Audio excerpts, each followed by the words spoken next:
Hi guys, and welcome to week number 4. My name is Tony Gray, and I just want to thank you all so much for all the support and positivity so far. You know, that's what I really wanted to do, is just create a cool environment where we can all support and learn from each other and grow with each other. So I just really want you all to interact and get involved. Send me your feedback, what you want to see more of, what you want to see less of. You know, tell me what lessons you want me to teach, and I'm happy to do this. And just all I want from you guys is to just take part in it and just kind of try to keep this positive energy going. All right, so this week we're going to be looking at a 2-5-1 riff. It's taken from the Charlie Parker solo over Donna Lee, and it's a great solo. And I just chose this particular 2-5-1 riff to show you because it's a fairly simple riff, fairly simple concepts, and you know, I think you'll be surprised at how much knowledge you can get out of a very simple riff. You know, I get asked questions a lot inside the Bass Academy of, you know, how can I analyze stuff, how can I transcribe stuff, and I'm like, you know, or learning full solos, solo after solo, and being able to play them. It's great because you're kind of picking up vocabulary just by hearing it and by playing it and getting under your fingers. But sometimes people can be in such a rush to get through a solo to the next solo that they don't stop to see how much value there is in very simple phrases and licks. So anyway, I just wanted to show you this riff, and then I'm going to start breaking down all the different ways you can practice. Alright, so here's the riff now,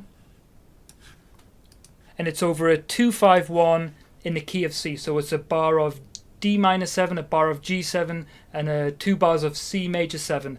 Now you can download the lesson document. It's going to break down this stuff in full, and yeah, there's like a full analysis of what's going on. So download that, get it ready so you can kind of follow along with this lesson, have it on the screen or download it or whatever you want to do, print it out. But here's the riff now over a 2-5-1 in the key of C.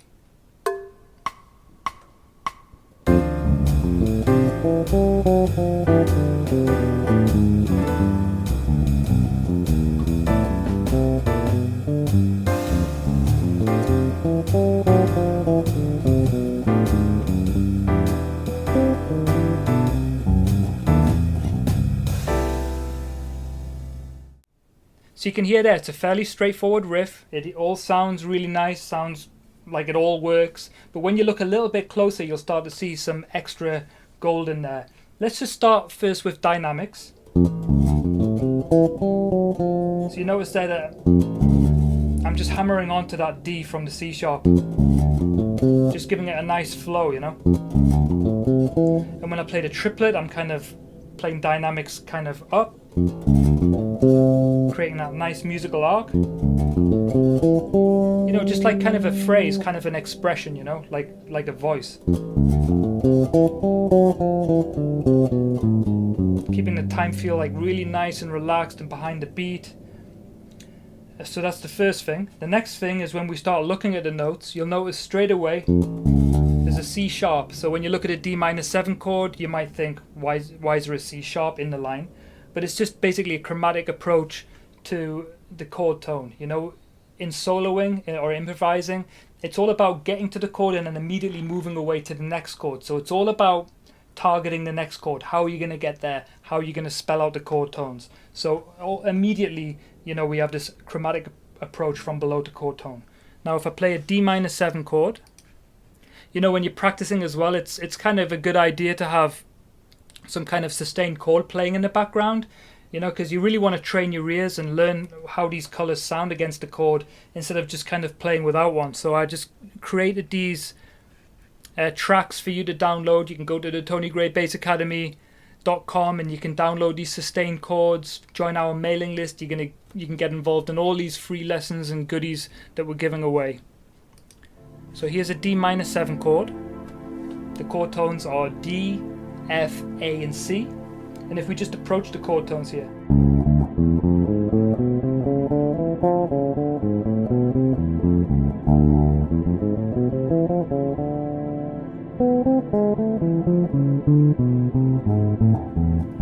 so you can see that there's already some stuff to work on.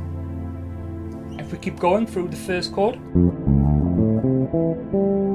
you'll notice there that it's just playing the arpeggio, actually the 4-note chord, the D, F, A, and C. It's just playing the triplet over the arpeggio there, over the triad, and then continuing with the flat 7th. But you notice if we continue, you'll notice a few different things.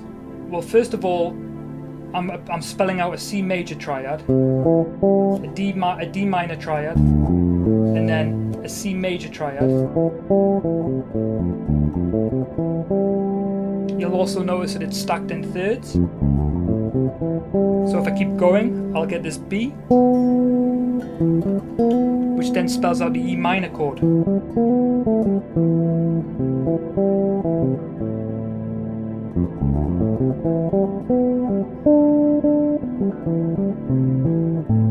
So you can see there's a lot of really cool, beautiful stuff in here.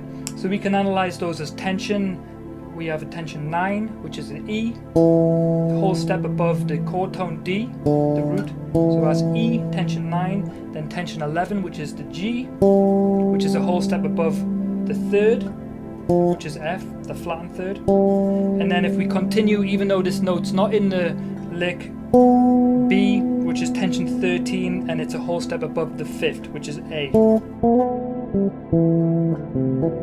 we can just analyze it as a major triad, a whole step up from the root. But anyway, already there's a lot of gold in there. And also you can notice, you know, if we put these chords sequentially, the only note that's really missing from this sequence is the B, which would give us the Dorian scale, the D Dorian, which is the second mode of C major.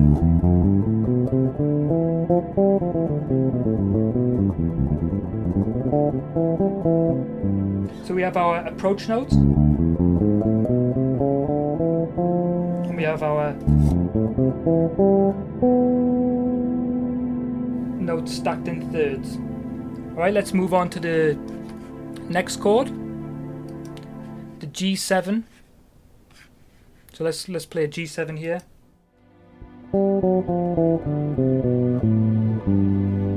You'll notice it sounds like I'm kind of playing a scale from here. So let's play the starter riff. So already it's kind of what's going on here.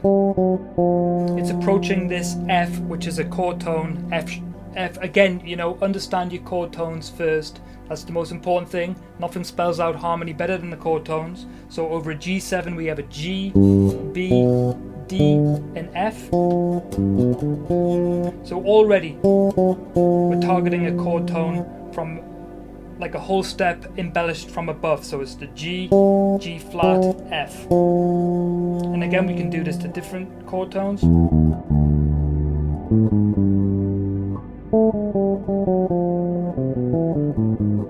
So again we have some vocabulary there.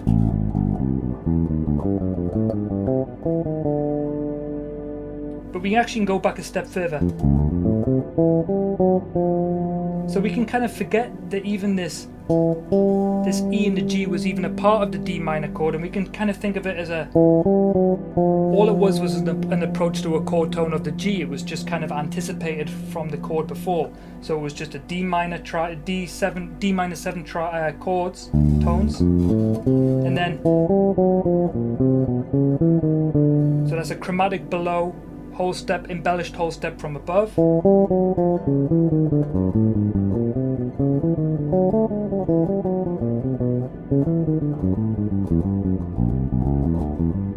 So again we have a lot of information already there, and we're just 2 or 3 notes into the G7.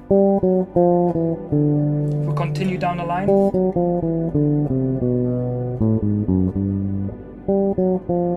so I'm just looking at this E to D.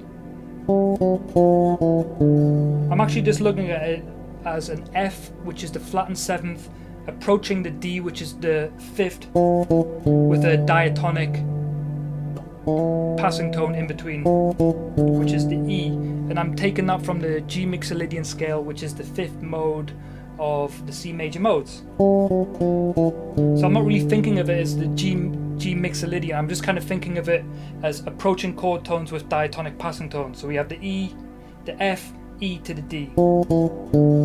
and again it continues to the C, to the B. And I'm not really thinking of it, like I said, as the G Mixolydian scale. I'm thinking of it as connecting chord tones together with diatonic passing tones. That's how I'm hearing it. That's how I'm training myself to hear it. Because like I said, these great improvisers, they're just thinking chord tones and different ways of embellishing them, different ways of approaching them. I don't really think they're thinking so much of scales. I think they're just thinking of chord tones and how they can dance around them. So you can kind of emphasize that with dynamics.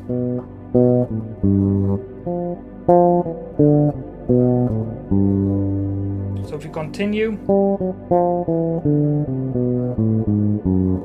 and I look at this, let's now play a C major chord. What do we got here? Yeah, C major chord.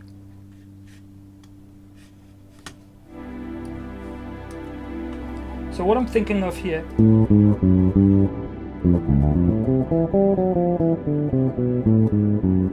I'm just thinking here, this A flat, F sharp to G.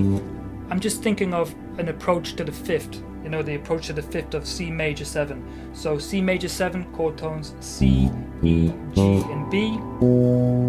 And I'm looking at this as a embellished whole step from above, chromatic below to chord tone. So we have A flat, F sharp, G.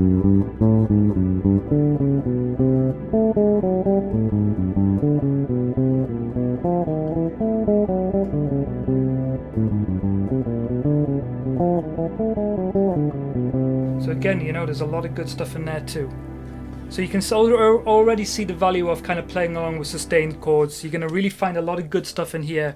And in the Tony Gray Bass Academy, we have tons and tons of lessons on these chords and how to approach these chord tones in different ways. Okay, so I'm now just going to play this riff quickly over all 12 keys, and then I'll let you guys get on with it. Again, I really appreciate your time. I really appreciate your comments and feedback, and we'll see you next week for another lesson.